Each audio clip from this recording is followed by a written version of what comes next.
जो भी पाप हुआ रहता है उस पाप की निवृत्ति के लिए और मोक्ष की प्राप्ति के लिए यह गरुड़ पुराण सुनाई जाती है। मृतक सुनते अपन सब हैं,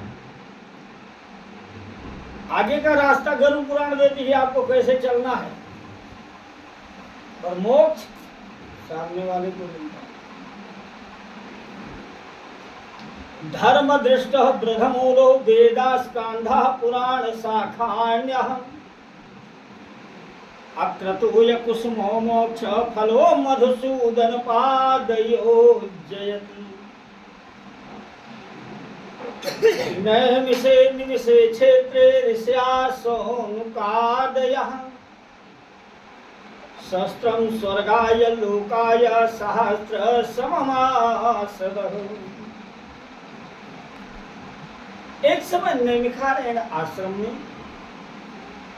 88,000 ऋषि वृंद एकत्रित होकर के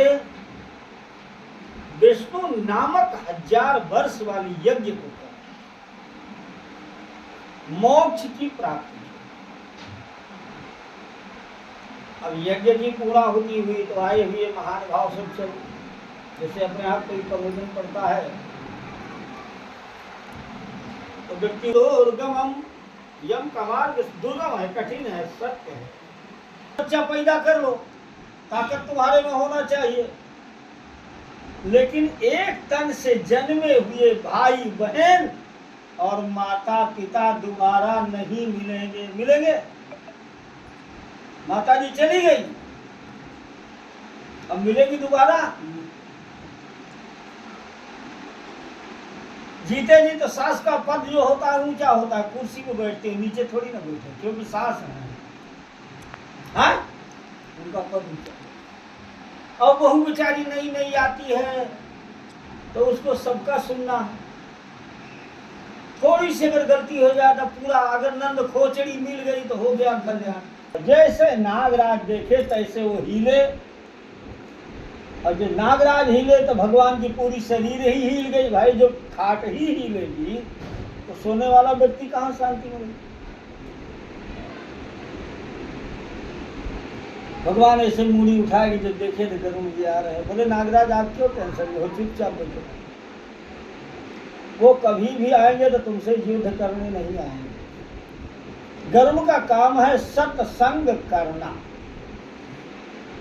पूर्णशीलानां पापीनां दुःखदायिकम्।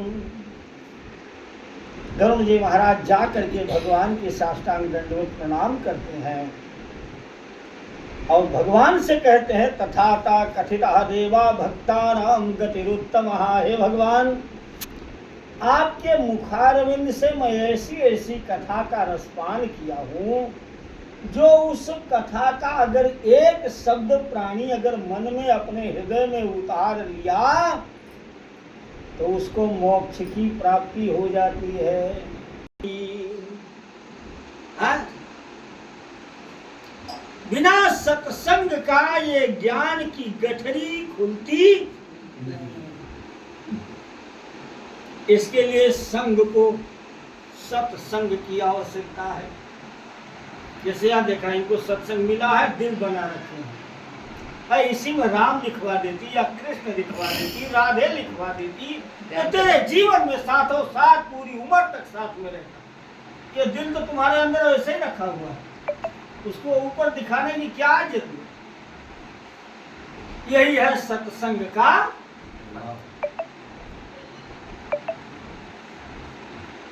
सत्संग का फल यही है। माताओं सब गुदना गुदाती है। अब उसकी भी इच्छा वही प्लेट पर पड़ी। बोला भैया कितने का है? बोले 20 रुपए का है। जब हाथ में पॉकेट में हाथ डाला तो पैसा ही नहीं। भगवान शंकर पार्वती दोनों विचरण में, पार्वती मैया कहने लगी कि नाथ ये क्या लीला है आपकी?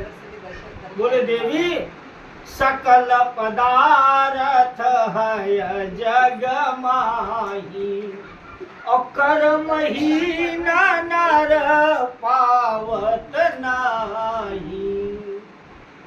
सारी वस्तु मैंने इनको दिया है, पर इनका कर्म एक ऐसा है जो कि खा नहीं सकते। इनके पास सब कुछ रहते हुए ये सबका खून चूस चूस के इकट्ठा किए हैं।